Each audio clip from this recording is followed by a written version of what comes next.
startede i 2. klasse, ja. hvor jeg havde lige skiftet skole. Og jeg var ikke den, jeg kalder den pæneste pige, så jeg var sådan lidt tyk og lidt buttet.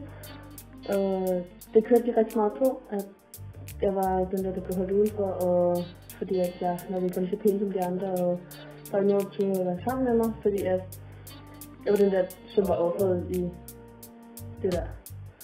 Så jeg blev rigtig meget mobbet med, at jeg var tyk, og blev kaldt alt muligt, og blev svinget til hele tiden, og det holdt sig først op i 5. klasse.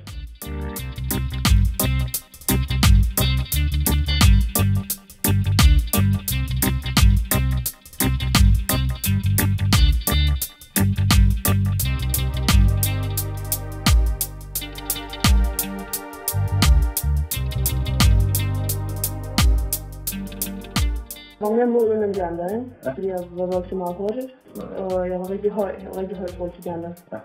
Og så var jeg samtidig med også sådan okay tyk, Ja. kaldt. Og så var man ligesom det sorte får, som blev holdt ud for flokken, ikke?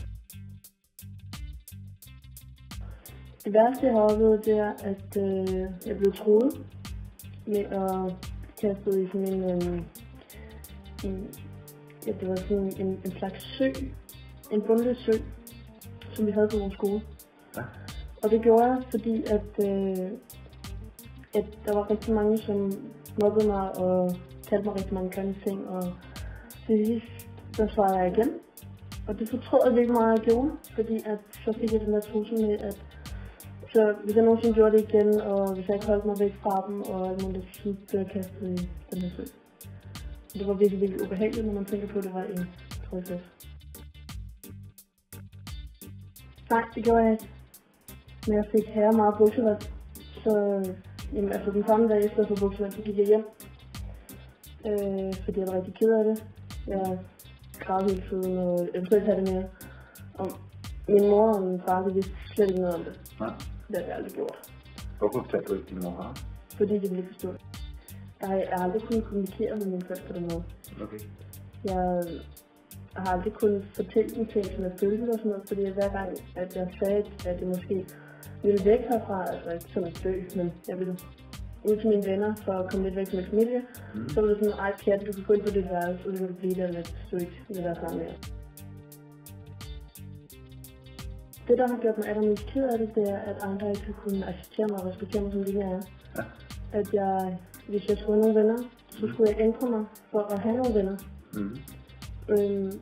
Og så var det ikke rigtig lang tid, indtil jeg så fandt en veninde, som så det gode i mig, og så bort fra, hvordan jeg så ud.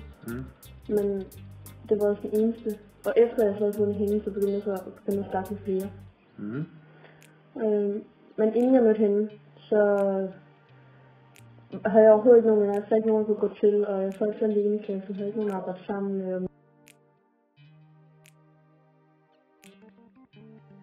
Der var en lærer, som jeg kunne se, at jeg ikke havde det særlig godt med mig selv, og at de andre de var efter mig og sådan noget, men der var ikke, den her lærer turde ikke at snakke med mig om det, fordi at hun vidste godt, at når en lærer tager sådan nogle ting op, for eksempel i klassen, og vil gøre sådan nogle ting bedre, så sker der altid det modsatte.